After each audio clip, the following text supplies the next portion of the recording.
बिस्मिल्लाहिर्रहमानिर्रहीम, अस्सलाम वालेकुम। आप देख रहे हैं प्रोग्राम न्यूज़ फीड। मैं हूं मुर्तज़ा डार। प्रोग्राम में बात करेंगे मुल्क की सियासी सूरत हाल के हवाले से। आज पाकिस्तान मुस्लिम लीग नून ने अपनी पंजाब में इलेक्शन कैंपेन का आगाज़ कर दिया है। अभी थोड़ी देर पहले इसका ऐलान किया गया है। अरकान जो हैं मुख्तलिफ़ हल्कों में मौजूद, उनको कहा गया है कि पार्टी के टिकट हासिल करना चाहते हैं तो अपनी दरख्वास्त से अपनी एप्लीकेशन सबमिट कराएं, उनका ओवरव्यू किया जाएगा और उसके बाद डेफिनेटली अलॉट की जाएंगी टिकटें। कैंपेन का बहरहाल आगाज़ हो चुका है। साथ ही साथ आज दफ़ा 144 का नफाज जब ख़त्म किया गया तो उसके बाद इमरान खान साहब, पाकिस्तान तहरीक इंसाफ के कारकुनान ने, लीडरान ने दोबारा सड़कों पर आने का ऐलान भी कर दिया। अली बिलाल, जिसकी कल मौत के बाद, जिसकी कल शहादत के बाद हर शख्स अफसरदा है, गमगीन है।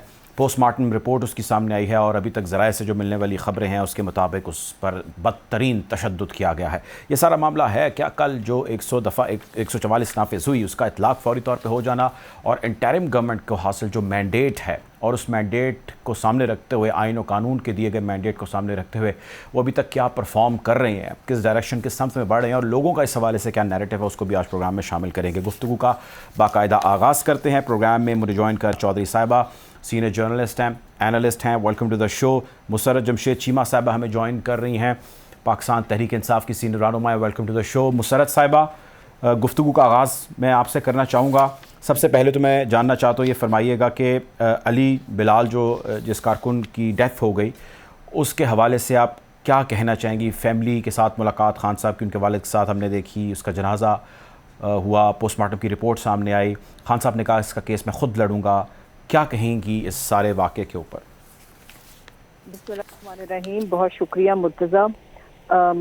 कल ज़िले शाह, जिसको हम तो ज़िले शाह और लाड से कोई बागी कहता था, आपको पता है कि वो एक स्पेशल चाइल्ड था और एक स्पेशल एबिलिटीज़ के साथ जिस तरह से वो हर वक्त, वो चूँकि बचपन से ही पाकिस्तान तहरीक इंसाफ से हमने उसे बचपन से देखा है और पता नहीं कितने सालों से वो जहाँ कहीं भी हमारा कोई जलसा, इवन हमारे हलकों के जलसों में भी, हलकों की मूवमेंट में भी ज़िले शाह आते थे। बेसिकली कल एक सानिया है, मैं भी 2 बच्चों की माँ हूँ।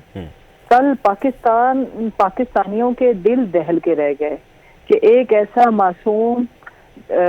एक मासूम इंसान, वैसे तो एक इंसान का कत्ल पूरी इंसानियत का कत्ल है, और एक ऐसे मासूम की जान ली गई जिससे मेरा ख्याल है कि इस निज़ाम को, इस गले सड़े गटर और तेजाब ज़दा निज़ाम को कोई खतरा नहीं था। वो एक मासूम फरिश्ता सिर्फ इंसान था जिसके कोई ऑब्जेक्टिव्स नहीं है, जो उसके दिमाग में अल्लाह ने बात डाल दी वो बात करता रहता था।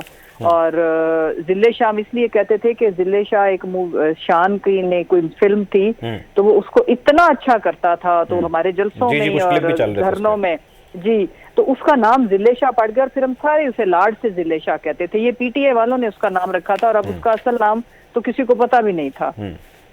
कल जो इंसानियत सोज सानियात हुए, कल विमेन इंटरनेशनल डे था और ख़वातीन के ऊपर बदतरीन तशद्दुद और ख़वातीन की वो जो गाड़ी के अंदर हमारी जो बहनें थीं जिनको तशद्दुद का सामना करना पड़ा, उनकी चीखें बहुत सालों तक इस गले सड़े निज़ाम का मुंह चढ़ाती रहेंगी और इस बदतरीन निज़ाम की याद दिलाती रहेंगी।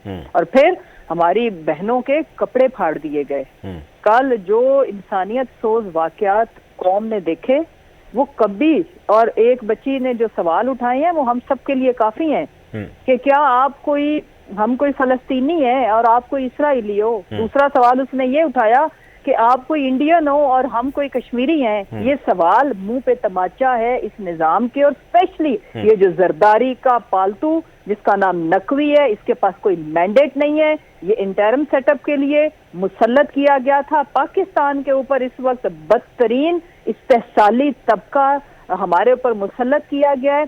बदतरीन जराइम पेशा कब्जा माफिया, इस मुल्क के बाहर की एजेंसियों के एजेंट हमारे ऊपर मुसल्लत किए गए हैं। इसकी जोत सारे जमाने को पता है कि नकवी की वजह शोहरत क्या है, ये पहले किन के लिए काम करता था और अभी भी उन्हीं के लिए काम करता है। तो मैं ये कहना चाहती हूँ कि हमारे बच्चे का कत्ल और जो हमारी दर्जनों गाड़ियों को इन्होंने, खड़ी गाड़ियों को तोड़ डाला और जो बदतरीन तशद्दुद इन्होंने किया, अब इंशाल्लाह हम आयन और कानून के कटहरे में इनको गिरे बानों से घसीट के लाएंगे।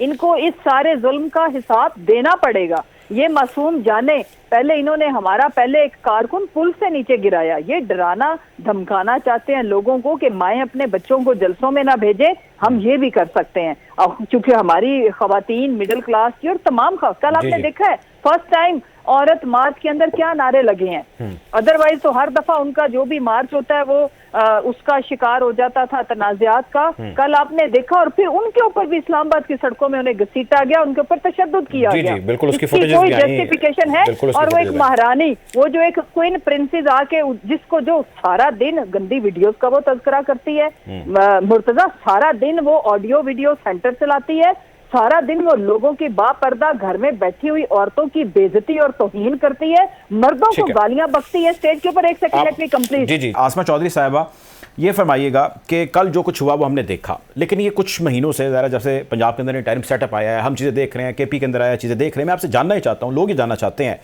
उनको क्लियर कीजिए ज़रा कि इंटरिम जब भी गवर्नमेंट आती है उसका मैंडेट क्या होता है, जिसमें ट्रांसफ़र पोस्टिंग से लेके और इलेक्शन कराए जाने के जो रोल है वो तो काफ़ी हद तक लोगों को क्लियर है। लेकिन अगर इंटरिम गवर्नमेंट कुछ ऐसे एक्ट करे या रिएक्ट करे कि वो किसी एक जमात या किसी एक कैंप या किसी एक धड़े को रिप्रेजेंट करती दिखाई दे रही हो, आइन और कानून उस हवाले से क्या कहता है?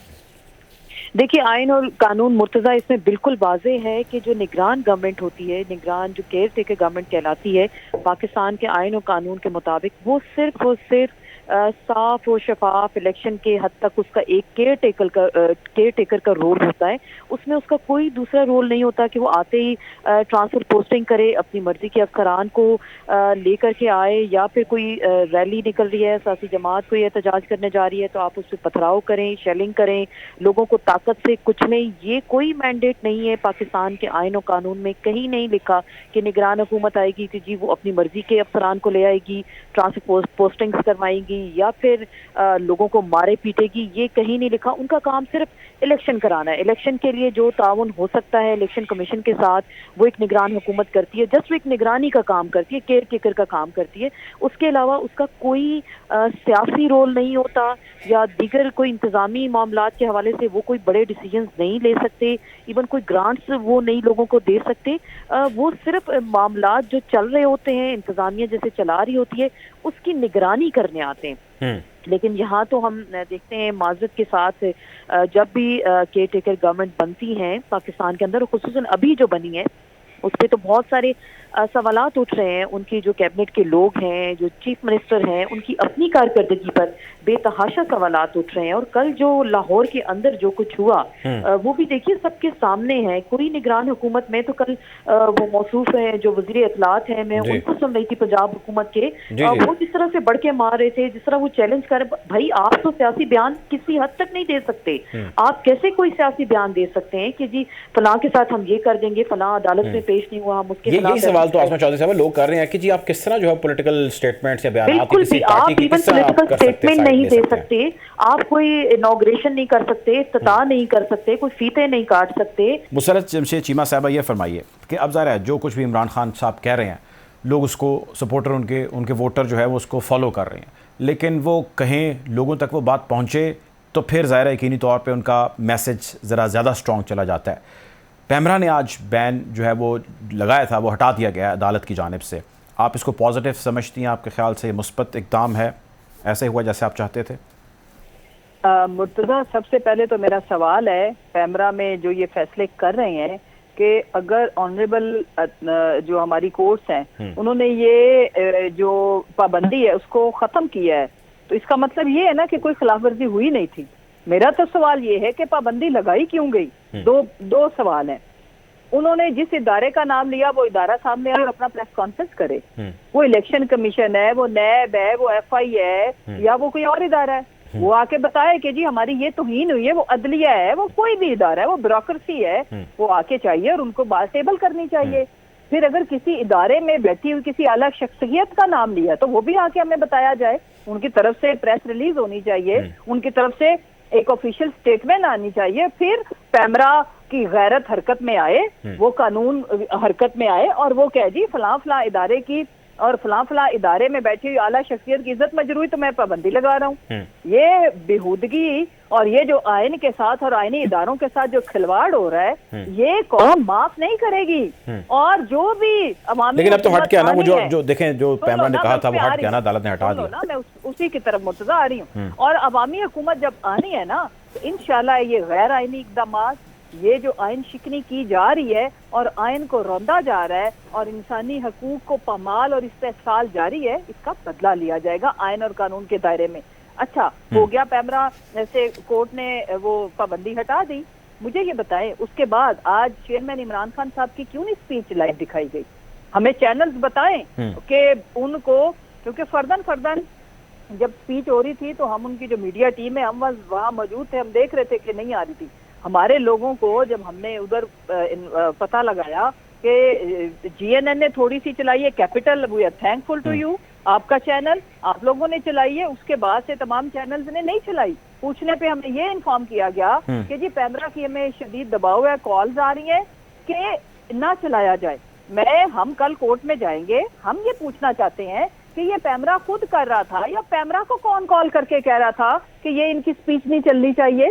दूसरी जो बात है ना, ये जो नौटंकी, ये जो तमाशा, ये जो बुज़दिल, देखो क्रिमिनल हमेशा बुज़दिल होता है और ये बहुत महाबुज़दिलों के टोले से हमारा वास्ता है कि जो जिले शाह जैसे मासूम अल्लाह के फरिश्ते कहते हैं जिस घर में ऐसा बच्चा आ जाए समझो उसकी नस्लों के गुनाह अल्लाह इस सदके में माफ कर देता है कि वो एक ऐसा स्पेशल बच्चा है, ऐसा अल्लाह ने तोहफा दिया है कि जिसकी खिदमत गुजारी करके हमें जन्नत मिलेगी। ये है कॉन्सेप्ट हमारे मजहब में। तो उस मासूम की जान, मैं ये बताना चाहती हूँ, वो तो इनके लिए खतरा नहीं था, उसकी शहादत अब इनके लिए खतरा है। They should remember this. हम और एक और बात, ये जो इनको ख्वाब है ना खान साहब को अरेस्ट करने के, कभी पूरे नहीं होंगे। हम नहीं पूरे होने देंगे। हमें कौम को जो भी कीमत भारी अदा करनी पड़ी हम करने को तैयार है। क्या हम जिले शाह से भी कमजोर हैं? बिल्कुल ठीक है, मैं साथ हैं। आपका पॉइंट आ गया आपका। मुसरत चीमा साहब साथ हैं, आसमा चौधरी साहिबा आप भी साथ हैं, प्रोग्राम में ज्वाइन कर। मलिक साहब सीनियर जर्नलिस्ट हैं, एनालिस्ट हैं, welcome to the show. Malik साहब, सर ये फरमाएं, ये कल जो कुछ हुआ, जिले शाह की मौत हुई, फ़िज़ा सोज बिल जितनी भी है वो सारी अफसरदा है और इस सब के अंदर आइन और कानून और किसी ने किसी को अहकामात दिए नहीं दिए, पोस्टमार्टम की रिपोर्ट का सामने आ जाना, 100 दफ़ा का 44 का दफ़ा का नफाज हो जाना, उसके बाद ख़त्म हो जाना, ये क्या कुछ हो रहा है सर? हम किस जानिब बढ़ रहे हैं? How do you see what ever has happened yesterday? तकलीफ दे है, अफसोसनाक है। इस पे तो मेरे ख्याल कोई भी इंसान इसको पॉजिटिव नहीं कह सकता। दुख की बात यह कि हमारे यहाँ जब आप हुकूमत में होते हैं तो आपकी शक्ल कुछ और होती है। जो ही आप अपोजिशन में हैं तो बिल्कुल वो सारी पोजीशन आपकी बन जाती है। जमहूरियत, आज़ादी सहाफ़त, पुरअमन एहतजाज आपका हक है, पाकिस्तान अवाम के लिए बना है, अवाम का हक हुकूमत है। मगर पता नहीं जो ही आप पिंडी पहुंचते हैं, इस्लामाबाद पहुंचते हैं तो आपका वो सारी पोजीशन ही बदल जाती है। मुझे तो ये नहीं समझ आ रही कि यही जो मुस्लिम लीग नून थी, अगर 2019 देखें, 2020 देखें तो ये सारे इल्जाम इमरान खान साहब पे लगाते थे कि ये जनाब बड़े अथॉरिटेटिव है, ये डेमोक्रेट नहीं है, ये सदारती निज़ाम लाना चाह रहे हैं, ये फौज के साथ वन पेज पे हैं। तो इनका सारा यही क्लेम था वोट को इज्जत हो। तो जिस बंदे को भी आपने मारा है वो अल्लाह ताला की मखलूक है, वो तो उसमें मैं क्या बात करूं। तो आपने एक वोटर को मार दिया, आपने ये वोट की इज्जत की है, तो मेरी तो समझ से बाहर है। और ये भी बड़ा एक क्वेश्चन है कि जहाँ पे जो एक निगरान हुकूमत आए, वो हमें तो यही बताया गया कि निगरान हुकूमत का काम सिर्फ इलेक्शन कराना। सर इस पे थोड़ा डिटेल से फरमाइएगा, निगरान हुकूमत का काम क्या, मैंडेट क्या, कर क्या सकती है, करना क्या चाहिए और कर क्या रही है? मुझे तो लगता है इस मुल्क में निगरान हुकूमत सारी निगरान ही थी। नवाज शरीफ की भी निगरान हुकूमत थी, इमरान खान की भी, अगर आपने सवाल कर दिया तो इमरान की भी निगरान हुकूमत थी और भुट्टो ने कागजों में निगरान हुकूमत का बता दें। तो ये मेरे लिए बहस बनाई पड़े। एक भुट्टो ने 4 दिन कोशिश की थी निगरान हुकूमत ना हो, फिर जो उसका हाल हुआ 2.5 साल, तो वो कालकोट से में रहा था। तो ये 75 साल की निगरान हुकूमत है। मेरा ख्याल है अब मौका आ गया, पॉलिटिशियन सोचे कि निगरान हुकूमत से आगे भी जाना है। देखिए ना, निगरान की सिंपल सी मैं आपको डेफिनेशन कर दूं। निगरान हुकूमत का काम है कि वो हुक्मरान नहीं है, वो हुकूमत नहीं है। क्योंकि अगर आप आइन के जमहूरी असूल से चले, वो तो नामजद, वो वोट लेके नहीं है। उनका तो सिर्फ एक काम है कि वो गैर जानबदार हो, न्यूट्रल हो और इलेक्शन कराएं। तो आप मुझे बताएं कि आप 100 दफा चुला भी लगा रहे हैं, कंटेनर भी लगा रहे हैं, मारामारी भी कर रहे हैं, प्रेस कवरेज भी रोक रहे हैं, तो ये तो निगरान नहीं है, ये तो कोई लगता है कोई अपना कोई बड़े ताकतवर हुकूमत है भाई। ठीक है, ठीक है। अब मेरे साथ हैं आसमा चौधरी साहबा। ये फरमाइए कि अभी आज ही जो है वो नून लीग ने अपनी इलेक्शन कैंपेन का जो है वो आगाज़ कर दिया बाकायदा तौर पे। आप जानती हैं इलेक्शन का शेड्यूल भी आ चुका है और होने भी हैं इलेक्शन। दूसरी तरफ हम देख रहे हैं कि मरीम नवाज साहिबा भी ऑलरेडी जलसे जुलूस तकारीर कर रही हैं। ये थोड़ी सी क्लैरिटी हमें आप दे सकती हैं कि नून लीग की कैंपेन जो आज अनाउंस हुई है इलेक्शन की, और मरीम जो ऑलरेडी कैंपेन का आगाज़ कर चुकी हैं, क्या मरीम नून लीग से अलहदा हैं? एक तो सवाल ये, और दूसरा ये कि अगर ये अलहदा हैं तो हमें भी समझा दें कि ये कैसे अलहदा हैं, और क्योंकि उनकी हर तकरीर में इस गवर्नमेंट का हिस्सा या गवर्नमेंट कहना ज़्यादा मुनासिब लफ्ज़ होगा, उसका हिस्सा ना होना है। How do you analyse these both campaigns? बिल्कुल, देखिए, एक तो हुकूमत से अगर वो अलहदा हैं तो मुझे लगता है वो अपने चचा की हुकूमत समझती है, अब्बा जी की हुकूमत शायद वो नहीं समझती। अगर वो उनके वालिद साहब की हुकूमत होती तो फिर वो शायद उसको ओन भी करती, और वो चचा की हुकूमत को शायद उस तरह से ओन नहीं करती। डे वन से वो कहती थी कि जी पेट्रोल की प्राइसेस जब बढ़ती हैं तो मियां नवाज शरीफ साहब कमरे से उठकर बाहर चले जाते हैं, तो उसके बाद से कितनी बार बढ़ चुकी हैं, और इस तरह की जो वो बातें करती हैं अपने हर तकारीर में या जलसों में, तो मेरे ख्याल से शायद वो उसको ओन नहीं करना चाहती और चचा की हुकूमत को साइड पे रखना चाहती है। ओन ना करने में आपको लगता है वो कामयाब है कि वो ओन नहीं करते? एक तरह से देखिए, शायद उनको ये समझ आ गई है कि डे वन से जैसे हुकूमत में अगर वो आए और उसके बाद जो उनको नुकसान फायदे तो पहले उन्होंने हासिल कर लिए, अपने केसेस माफ करा लिए, मियां साहब के लिए भी रास्ते हमवार किए जा रहे हैं वापसी के आने के, लेकिन शायद वो जब दूसरी जानिब वो देखते हैं कि महंगाई बढ़ गई, अवाम पिस रहे हैं किस तरह से, तो वो फिर इस तरह का बयानिया लेकर अवाम के दरमियान आते हैं, जी देखिए हमारी हुकूमत है लेकिन हम उन पर तनकीद भी कर रहे हैं। लेकिन देखिए, आप मजे सब इंजॉय कर रहे हैं, प्रोटोकॉल आप इस्तेमाल कर रहे हैं हुकूमतों के, आप जिस तरह से जहां भी जाते हैं आपको हर तरह से एक लेविश प्रोटोकॉल वहां पे मिलता है, तो आप फिर किस तरह से अपनी हुकूमत पे तनकीद कर सकते हैं? ये तो एक बयानिया वो लेकर आ जाते हैं कि शायद अवाम की हमदर्दी उनको थोड़ी बहुत हासिल हो जाए अभी जो हालात इस तरफ चल रहे हैं, क्योंकि आप देख सकते हैं कि जिस तरह से महंगाई बढ़ी है और पीडीएम की जो हुकूमत आई, पंजाब में नून लीग का ग्राफ काफी नीचे गया है, तो शायद मरियम की ये कोशिश होती है कि वो इस तरह की बातें करके अपने वर्कर्स को मोबिलाइज कर सकें, थोड़ा सा मोटिवेट कर सकें कि जी देखिए हुकूमत अगर महंगाई कर रही है तो हमारा उसमें कोई किरदार नहीं है, हम देखें हुकूमत में होते हुए भी हम उन पे तनकीद करते हैं, हम उनके फैसलों पे तनकीद करते हैं, लेकिन फिर अगर आप ऐसे तनकीद करते हैं तो फिर खुलकर बोलें कि जी हम आपकी इन चीज़ों का साथ नहीं दे रहे, हम पीडीएम का हिस्सा नहीं है, मैं और मेरे वालिद साहब अलग पार्टी को कंट्रोल करते हैं या अलग उनको ओन करते हैं। जब आप फायदे लेने की बात होती है, नैब केसेस उसमें तरामीम करने तो होते हैं, केसेस माफ कराने होते हैं, तो उस तरफ आप फायदे ले लेते हैं, प्रोटोकॉल आपको चाहिए होते हैं वो आप इंजॉय कर लेते हैं। तो ये सारी चीजें भी देखिए अवाम के सामने, लोगों को शायद आप एक लंबे अरसे तक आप ये समझ आ जानी चाहिए, लोगों को आप बेवकूफ नहीं बना सकते। जैसे कि हमारे हुक्मरान माजी में नारे लगाते रहे ना, अभी जैसे बात हो रही थी कि वोट को इज्जत दो, ये एक पीएमएल-एन का ही नारा था, लेकिन वोटर को जिस तरह से तजलील की गई और वोट जैसे खरीदे गए और जिस तरह से ये ऑपरेशन रिजीम चेंज हुआ और आपने देखा ईवान में जिस तरह से तब्दीली आई, तो मेरे ख्याल से वोट को इज्जत दो का नारा तो उन्होंने बयानिया जो बनाया था वो एक तरफ रख दिया। तो अब अगर मरियम नवाज शरीफ अगर ये कहती हैं कि वो इस हुकूमत का हिस्सा नहीं है, बिलाशुबा वो इस हुकूमत का हिस्सा है, उनके चचा की हुकूमत है, वो चचा को ऑन भी करती हैं, लेकिन जलसों जी उनकी जमात की हुकूमत है, बिल्कुल उनकी जमात की हुकूमत है, वो सीनियर वाइस प्रेसिडेंट भी हैं, पार्टी के मामलात भी अब चला रही हैं, तो शायद वो इलेक्शन का एक माहौल भी बनाना चाह रहे हैं कि वोटर को मोबिलाइज करें और इस तरह की बातों से, लेकिन लोग शायद अब इस तरह की छुपी छुपड़ी बातों में बिल्कुल ठीक है, आपका पॉइंट आ गया, बिल्कुल ठीक है। मैं इस पर आता हूँ दोबारा। मुसर्रत साहिबा ये फरमाइएगा कि अब इस मरहले में जिसमें आप लोग दाखिल हो चुके हैं या कल आपने कोशिश की दाखिल होने की, दैट इज़ द कैंपेन, दो चीज़ें से जुड़ी हैं। एक तो ये कि इमरान खान साहब की प्रेजेंस अगर होगी तो ज़ाहिर है उसका एक बिल्कुल ही डिफरेंट इम्पैक्ट होता है जब वो खान साहब खुद जो है वो जलसा गाह पे होते हैं या उस रैली का हिस्सा होते हैं, और एक ज़ाहिर है वो जब घर पे होंगे। अब घर पे अपने रहते हुए उनके दो मेन रीजंस हैं, one is the health, the other is the security. क्या प्लान है, क्या लायामल है, क्या एक्शन होगा, किस तरह मैनेज करेंगे उनकी सिक्योरिटी को? हेल्थ तो खैर उनकी अल्लाह करे और जल्द इम्प्रूव हो, सिक्योरिटी को किस तरह मैनेज करेंगे और जलसों को किस तरह फाल बनाएंगे? जी कल एक्चुअली होनी थी रैली हमारी, वो कैंपेन के सिलसिला में थी, उसमें कोई किसी किस्म का हमारा और कोई इरादा नहीं था, और क्यों होना था, अभी इलेक्शन जब अनाउंस हो गया, डेट आ गई है, और सोचे बदकिस्मती के कल इलेक्शन का शेड्यूल भी आया, स्केड्यूल के साथ देखें कि क्या कुछ हुआ इस मुल्क में, कौन सी जमहूरियत है।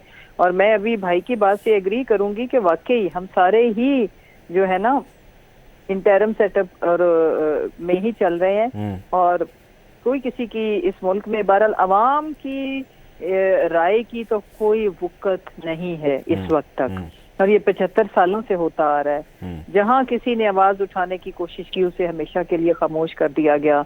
अभी ये अल्लाह का निज़ाम है, निज़ाम कुदरत है कि खान साहब बच गए, और अब वो इनको समझ नहीं आ रही कि इस सिचुएशन को ये हैंडल कैसे करें, और हैंडल करते करते जो इस मुल्क का हाल हो गया है वो मुझे आपको बताने की हरगिज जरूरत नहीं है, वो अवाम से जाके पूछें तो आपको समझ आ जाएगी, और आप भी तो अवाम में से ही हो।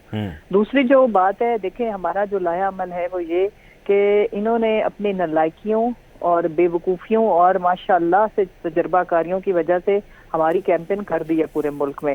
जामपुर में कितने जलसे किए हैं। एक नैरेटिव ये चल रहा है कि आपको एक बड़ी साजिश हुई है जिसमें पीडीएम का प्लान है कि आपको सपोर्ट किया जाए, ये चल रहा है सोशल मीडिया में बड़ा अब सुनो ना, जामपुर के अंदर हम में से मतलब सेकंड ईयर का लीडरशिप भी कोई नहीं थी वहाँ पे, ठीक है। वहाँ पे बेचारे मोहसन भाई, हमारे मासूम भाई, वो हमें कॉल्स करते रहे, हम इतना फंसे हुए थे आखिरी 2 दिनों में, तो उन्होंने हमें भी बुलाया, तो हम यहाँ पे पीडीएम और ये जालिम टोले को डील करने में बिजी थे। एनीवेज, तो कहने का मकसद ये, वहाँ पे अवाम ने इनके साथ क्या किया है कि खड़ी फसलों में ट्रैक्टर चलाए गए, तबाह की गई, घरों को आग लगाई गई, लोगों को गिरफ्तार किया गया, कपड़े उतारे गए, एफआईआर की गई, टेरर जोन बनाया गया। नतीजा क्या निकला? सो अब कैंपेन खान साहब ने अल्लाह के हुक्म से कर दी है, और जो हर दिन हमारी कैंपेन को ये 4 चांद खुद अपनी बेवकूफियों की वजह से लगाते हैं। हमने जी खाली इंशाल्लाह टिकट्स अनाउंस करनी है, उसके बाद खान साहब जलसे करेंगे जरूर। ये हो सकता है कि डिवीजन लेवल पे एक कर ले या किसी डिस्ट्रिक्ट लेवल पे कर ले, इससे ज्यादा नहीं हमारा कोई इरादा। दूसरी बात ये कि इस इलेक्शन की कैंपेन करनी है अवाम ने, इलेक्शन लड़ना है अवाम ने, हम उनके साथ अवाम को सपोर्ट करने के लिए होंगे मैदान में। और हमारा इलेक्शन जहांपुर में भी अवाम ने लड़ा है, और जिस तरह से हमारी तो सारी ट्रांसपोर्ट, इलेक्शन डे होता ही ट्रांसपोर्ट पे है, ट्रांसपोर्ट सारी इन्होंने कब्जा कर लिया था, और वहां पे जो माशाल्लाह से नामालूम मकाम के ऊपर जो शिफ्ट करने का जितनी बड़ी रिहर्सल की गई है, पाकिस्तान की तारीख में किसी इलेक्शन में इस तरह से नहीं हुआ। बदतरीन इंतकामी कार्रवाइयां हुई जामपुर में, तो इंशाल्लाह पूरे मुल्क में जामपुर जैसे रिजल्ट आएंगे, इनसे भी बेहतर आएंगे। इलेक्शन हो गया तो इनकी सीधी सियासी मौत है सबकी। एक ये कलेक्टिव इज्तिमाई मौत से डर के चक्कर में पाकिस्तान को डुबोने के ऊपर, अवाम को मारने के ऊपर तुले हुए हैं कि ये जिले शाह जैसे मासूम बच्चों के कत्ल करने से भी दरेज नहीं कर रहे। औरतों के कपड़े फाड़ने के ऊपर ये दरिंदे आ गए हैं। तो मैं इनको बताना चाहती हूँ, हार तो तुम चुके हो, जितनी जल्दी बेहतर है इसको कबूल करो, उतना बेहतर होगा और मामला आगे बढ़ेंगे। ठीक है, आओ ताकि पाकिस्तान आगे बढ़े। जी बिल्कुल ठीक है। मलिक साहब, सर ये फरमाए मलिक साहब कि 2 चीज़ें हैं। एक तो चीज़ ये है कि आज इमरान खान साहब ने स्टेटमेंट भी दे दी, उन्होंने कहा कि जी कि ये किसी बड़ी शख्सियत को टारगेट कर सकते हैं, जिसमें उन्होंने इशारा दिया उसकी असैसिनेशन के हवाले से। दूसरा एक नैरेटिव चल रहा है कि जी कैंपेन्स का आगाज़ भी हो गया है, जिसके अंदर पीटीआई भी कर रही है, आज तो खैर नून लीग ने भी ऐलान कर दिया है, शेड्यूल भी जारी हो गया है, सारा कुछ हो रहा है, लेकिन इलेक्शन होंगे नहीं।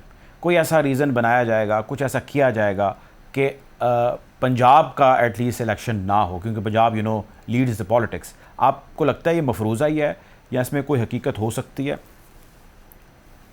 थोड़ा सा मैं यू टर्न एक लेना चाह रहा हूँ। मैं समझता हूँ खान साहब का एक चीज़ पे मैं थोड़ा सा लाइटर वे में बात करना चाह रहा हूँ। खान साहब के मुझे मौजूदा हालात में जो पॉपुलैरिटी है उस पर मेरा कमेंट है कि बाजवा साहब उनके बड़े मौसन साबित हुए हैं, और एक वक्त आएगा खान साहब उनके घर मिठाई लेके जाएंगे कि आपने मेरी अगर हुकूमत खत्म की थी तो आपने मुझे बड़ी मेहरबानी की है। तो ये जो सारी पॉपुलैरिटी है ना, वो इमरान खान की नहीं है, वो बाजवा साहब की अक्लमंदी है।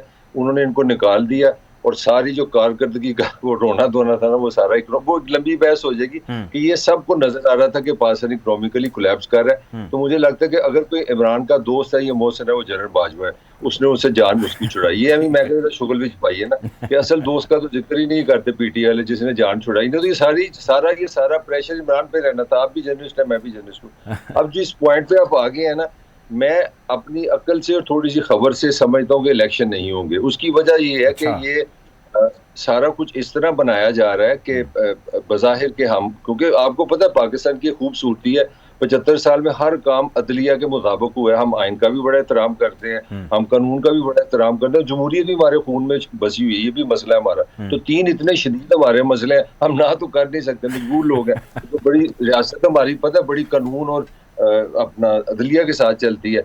अब कहानी ये है कि 2 केसेस बनेंगे, एक केस बनेंगे वो भी आइन के ही बनेंगे। वो क्या बनेंगे कि आइन में ये किस तरह हो सकता है कि एक डिजिटल मरदमशुमारी, और इस वक्त कॉमेडी ये है कि आज ही सिंध हुकूमत ने भी कहा जी कि ये जो डिजिटल हो रही है इसमें भी डिले किया जाए, इसमें कुछ सलाब के इशूज हैं, फलाने इशूज हैं। तो कॉन्स्टिट्यूशनली एक क्राइसिस तो ये लॉ से बनाया जाएगा कि जनाब एक मुल्क में एक दफा इलेक्शन हो तो वो किस तरह 2 मरदमशुमारियों पे हो सकते हैं। तो उससे तो हरकतबंदी बदल जाएगी, उससे तो सारी जो डेमोग्राफी है वो बदल जाएगी। इसका क्या जवाब है? और इससे भी बड़ी कॉमेडी हमने रखी हुई है। वो कॉमेडी ये है कि चलिए पंजाब में हुकूमत हो गई, नए इंतखाबात हो गए, 5 साल की हुकूमत आ गई, KPK में भी इंतखाबात हो गए, वहां पे भी हुकूमत आ गई। जब कौमी असेंबली के इलेक्शन होंगे तो वहां निगरान हुकूमत फिर कहाँ से लाएंगे? वो आप बांग्लादेश से मंगवाएंगे या स्वीडन से मंगवाएंगे? भाई 90 दिन आओ साढ़ा इलेक्शन करा दो। तो फिर एक दफा ये पड़ जाएगा कि आइन कहता है कि जब आपके इलेक्शन हो तो आपके यहाँ निगरान हुकूमत हो। वैसे तो हमारी निगरान हुकूमत माशाल्लाह 100 में से 200 नंबर लेती है। ये कॉमेडी समझ रहे हैं मैं क्या कह रहा हूँ? मैं समझ रहा हूँ, आपकी तमाम बातें समझ रहा हूँ, लोग भी समझ रहे हैं। तो मेरा पॉइंट ये है कि आराम से एक शहरी बड़ा अच्छा होता है, वो बड़ा हमारे 75 साल से काम आता है। वो शहरी जो है ना, वो सुबह दोपहर शाम खाने से पहले, खाने के बाद ना हाई कोर्ट के बाहर सो रहा होता है। एक दिन वो उसको आप जैसा सियाना सा अक्ल सा डार बंदा आता है, वो एक एप्लीकेशन लिखता है तो वो सीधा एप्लीकेशन लेके चला जाता है। वो शहरी जो है ना फिर आके एक नया कानून बना देता है। तो मुझे लगता है कि इतना एक शहरी चला जाएगा अदालत में कि भाजी देखें ये तो क्या हो रहा है, आइन एक है, मरदमशुमारी 2 हो गई है। तो मेरा जो वो हक है कि जब पंजाब में हुकूमत बन गई तो फिर कौमी असेंबली का मैं वोट डालूंगा। तो पंजाब में तो एक निगरान हुकूमत भी, आप इधर वे इलेक्शन होता फिलहाल देख नहीं रहे, कहा जा रहा है, किया जा रहा है कि होगा, लेकिन होगा मैं नहीं देख। ठीक हो गया। आसमा चौधरी साहिबा ये फरमाइएगा कि ये पीपल पार्टी वाले सारे चुप है, चुप लगी हुई है, सबको खामोश हैं, कोई बात नहीं कर रहे। बिलावल से भी आज पूछा गया, एक सहाफ़ी ने सवाल किया तो उन्होंने कहा अच्छा मेरे इल्म में कोई ख़ास डिटेल नहीं है इसकी, लेकिन पाकिस्तान तहरीक इंसाफ की सियासत बड़ी शिद्दत पसंद है। यूनाइटेड नेशन ने उसको कंडेम कर दिया, लेकिन हमारे फॉरेन मिनिस्टर अवेयर ही नहीं थे। खैर उनकी इग्नोरेंस पे मैं क्या बात करूँ, बट एनीवे पीपल पार्टी चुप क्यों है? मसला है, मसलेहत है, या बस आगे करके मियाँ साहब को जो है, छोटे मियाँ साहब को साइड पे बैठ के ठंडे करके खा रहे हैं? मेरे ख्याल से मसलतन वो खामोश हैं। और एक तो बिल्कुल ये बात भी है कि मियाँ साहब को शायद उन्होंने उस बंद गली में धकेल दिया है जहाँ से निकलने का रास्ता भी शायद नहीं मिल रहा। क्योंकि पीपल्स पार्टी देखिए इक़्तिदार के मजे भी लूट रही है। बिलावल जिस तरह से पूरी दुनिया की सैर कर रहे हैं, पाकिस्तान एयरफोर्स का तैयारा, खसूसी तैयारा लेकर तकरीबन 1 अरब से ज़ायद के उनके दौरे इस वक्त हो चुके हैं। वो जिस तरह अपने दौरे कर रहे हैं, अपनी PR बना रहे हैं, तो नून लीग तो यहाँ बैठी शायद गालियां खा रही है। अवाम की नज़र में सिर्फ वही कसूरवार हैं। तो ये सारी चीज़ें पीपल्स पार्टी देखिए, वो एक तो डिवाइड एंड रूल वाली पॉलिसी भी अपनाई और दूसरी उन्होंने अभी वो मसलतन खामोश हैं कि जितना शायद नून लीग को गाली पड़ सकती है या नून लीग खराब हो सकती है, वो चुप करके बैठे। देखिए उनके पास सिंध है, वो जो मर्जी करें, वहां से आओ सफेद के वो मालिक हैं। इंटीरियर सिंध से वो 40 सीटें भी उठा के वो ले आए नेशनल असेंबली की, और बाकी पूरे पाकिस्तान में से आप 10 सीटें भी उनको दे दें। बलूचिस्तान में जैसे कि पैसा लगा के हुकूमत माजरत के साथ हमेशा बनाई जाती है, वहां से आप चंद सरदारों को खरीद के, तो पीपल्स पार्टी किसी न किसी तरह से बिला शिरकत गैर हुकूमत का हिस्सा रह सकती है। सिंध उनके पास रहेगा, नेशनल असेंबली में भी वो कुछ सीट्स लेकर आ जाएंगे। उन्हें शायद अभी ज़रूरत नहीं है कि कौमी जो सियासत है और जो इस वक्त इंतशार की सियासत हो रही है वो उसमें अपना किरदार अदा करें। वो खामोशी से अपना काम कर रहे हैं, अपने केसेस भी माफ़ करा लिए। बिलावल साहब की PR भी बड़ी अच्छी जा रही है, जरदारी साहब सिंध में अपने लोगों को कंट्रोल कर रहे हैं। तो वो खैर एक तरफ खामोशी से उनको डेंट नहीं पड़ा कि पड़ा इस हुकूमत का हिस्सा बनने से? जी क्या कह रहे हैं? इस हुकूमत का हिस्सा बनने से आपके ख्याल से उनको कोई डेंट पड़ा जिस किस्म का नून लीग को पड़ा, या नहीं पड़ा? नहीं, उनको शायद नहीं पड़ा। देखिए उनको तो मेरे ख्याल से बिल्कुल नहीं पड़ा। जब भी बात हो रही है नून लीग की हो रही है, क्योंकि देखिए हुकूमत वक्त को लोग कोसते हैं, जो सिटिंग प्राइम मिनिस्टर होता है उसी की हमेशा बात की जाती है। मुझे याद है जब तहरीक इंसाफ की गवर्नमेंट थी और हम और आप सब बाकी कहीं भी जाते थे, लोग महंगाई हो गई या जो मुल्की हालात थे, लोग कहते थे जी तब्दीली आ गई है, जी तब्दीली के हम मजे अब चख रहे हैं, तो उस वक्त लोग उनको इस तरह से बात करते थे। अब PMLN की हुकूमत है तो जाहिर बात है उन्हीं की रिस्पॉन्सिबिलिटी है जो कुछ इस वक्त मुल्क में हो रहा है, तो वही रिस्पॉन्सिबल है। तो पीपल्स पार्टी खासे मजे में है, उनको कोई किसी किस्म की टेंशन नहीं है कि शायद उनका ग्राफ नीचे जा रहा है या उनके वोट बैंक को नुकसान हो रहा है, उनको कोई ऐसा किसी किस्म की टेंशन नहीं है। लेकिन देखिए कौमी सियासत की अगर हम बात करते हैं और उसमें इस वक्त जितना इंतशार आ चुका है हमारी सियासत के अंदर, और अभी जो भी आप बात कर रहे थे, आप मलिक साहब से पूछ रहे थे कि इलेक्शन आपको होते दिखाई दे रहे हैं, मैं भी जरूर इसमें ये बात करूंगी, मुश्किल लग रहा है इलेक्शन होते दिखाई देना, क्योंकि आज भी देखिए जो इलेक्शन कमीशन ने वफाकी हुकूमत को भेजा है कि हमें जो 2 सूबों में हमें इलेक्शन कराने, हमें 10 अरब के करीब अमाउंट चाहिए और ये फंड जारी किए जाएं, तो सेक्रेटरी खजाना ने कहा हमारे पास तो पैसे ही नहीं, हमारे पास तो फंड ही नहीं है। मैं हुकूमत से बात करूंगा और फाइनेंस मिनिस्टर से बात करके बताऊंगा। तो देखिए एक प्ली ये भी ली जा सकती है कोर्ट में, कल को इलेक्शन कमीशन को अगर कोर्ट कहेगी तो वो जाके कहेंगे जी हमने तो हुकूमत से पैसे मांगे, हुकूमत ने कहा हमारे पास तो फंड ही नहीं है, पाकिस्तान दिवालिया होने जा रहे हैं, तो हम कहाँ से इलेक्शन का बंदोबस्त करें। लेकिन देखिए ये तो एक बात वो उन्होंने की, लेकिन आपको मैं बताऊं इलेक्शन कमीशन के फंड्स मौजूद होते हैं हर हुकूमत में, हर बजट में 70-75 अरब रुपए एक डेडिकेटेड उनके मौजूद होते हैं कि पाकिस्तान में या मुल्क में कभी भी इलेक्शन 3 महीने के अंदर कराने हो तो इलेक्शन कमीशन के फंड्स होते हैं। तो आप इसको इनकारी नहीं कर सकते कि हुकूमत को वो ये बहाना बनाकर कहें कि जी हम हमारे पास अभी फंड्स नहीं है और हम ये इलेक्शन नहीं करा सकते। और दूसरी जानिब जो वायलेंस को इतना क्रिएट कर दिया जाएगा, जैसे कल आपने एक झलक उसकी देखी पंजाब के अंदर, तो इसी तरह कल को फिर कोई जलसा अनाउंस किया जाता है, कोई रैली अनाउंस की जाती है, इसी तरह पकड़ धकड़ होगी, कारकुनों पे तशद्दुद होगा और ये बना ली जाए। ठीक है, बिल्कुल ठीक है, वक्त की कमी है, आप बिल्कुल मेरे साथ रहिएगा, आपका पॉइंट बिल्कुल आ गया। मुसर्रत साहिबा ये फरमाइएगा, आखिरी सवाल है मेरा आपसे, ये फरमाइएगा कि आपने दोबारा सड़कों पर आने का कहा, 144 का नफाज ख़त्म हुआ, तो जिस तरह आसमा चौधरी साहब फरमा रही हैं, अगर दोबारा इस तरह का क्रैकडाउन होता है तो इसका मकसद प्राइमरीली जो है नज़र जो ये आता है कि कैंपेन को या उसमें होने वाले मुमकिन वायलेंस की आड़ में जो है आप के लोगों को जिस तरह आपने फरमाया डराया जाए, धमकाया जाए, रोका जाए, जिससे पहले 25 तारीख को हुआ, कैसे डील करेंगे इसको। और इसी में ऐड कर लीजिए कि इलेक्शन होते 2 हमारे साथ बैठे ऑनरेबल हमारे तज्जिया कारों ने कहा जी हमें नज़र नहीं आ रहे, आपको कैसे आ रहे हैं नज़र फिर? जी जो दोनों तज्जिया निगार है, जो अपेरेंट के ग्राउंड के ऊपर जो हो रहा है उसके हिसाब से तो ये बनता है कि इलेक्शन शेड्यूल आ जाए, स्केड्यूल के बाद इलेक्शन रैली निकालने से रोका जाए, तो आप खुद ही बता दें कि इसकी क्या जस्टिफिकेशन है। बट मैं ये कहती हूँ कि इस वक्त ये जो जितने भी तजर्बाकार टीम है ना, देखें मुर्तजा इन्होंने जो जो प्लान किया उसके नतीजे कुछ और ही निकले हैं। ये ख्वाब भी है इनके और इरादे भी हैं इनके, और ये उसी तरफ चीजों को लेके जा रहे हैं कि कोई बड़ा नुकसान करके, लेकिन ये सानिया इन पे भारी पड़ेगा। इनको पता नहीं कि कौम किस तरह से रिएक्ट करेगी। इनको लगता है कि ये खान साहब को अरेस्ट करेंगे और ये नॉर्मल तरीके से अवाम को 22 करोड़ अवाम को हैंडल कर लेंगे। ये हैंडलर सिर्फ मरियम और ये जो PDM का टोला है ना, क्योंकि एक जैसे है ना, इन्हीं को कर सकते हैं, अवाम को नहीं कर पाएंगे। एक और मेरी बात याद रखें, आपके जो वुकला बरादरी है, आपने आज एतजाज अहसन साहब को सुना होगा, और बाकी आज अभी जो पंजाब बार बड़े वोकल थे वो हमारे शो में थे, और हाईकोर्ट बार के जो प्रेसिडेंट है इश्तियाक खान साहब, उनकी अभी प्रेस रिलीज आप पढ़े, आपको समझ आएगी कि वुकला बरादरी इस वक्त क्या कर रही है, क्या सोच रही है। और वो एक तो खड़े हैं अपने जितने भी अदलिया ऑनरेबल जजेस है उनके साथ, पूरी कौम खड़ी है, और ये सब कुछ करना इनको खासा महंगा पड़ेगा। और फिर नतीजा क्या होगा? 100 प्याज 100 छितर। बिल्कुल ठीक है, बिल्कुल ठीक है। वक्त की कमी के सामने मादत चाहूँगा इंतहाई शेख चीमा साहब पाकिस्तान तहरीक इंसाफ की रहनुमा प्रोग्राम में हमें ज्वाइन किया। ताहिर मलिक साहब सीनियर जर्नलिस्ट एनालिस्ट, बहुत शुक्रिया। आसमा चौधरी साहिबा सीनियर जर्नलिस्ट एनालिस्ट, आपका भी बहुत शुक्रिया। नाज़रीन हालात हाज़रा के हवाले से आपको यूँ ही आगाह रखेंगे। अब तक के लिए इतना ही, अपना ख्याल रखिए, अल्लाह हाफ़िज़।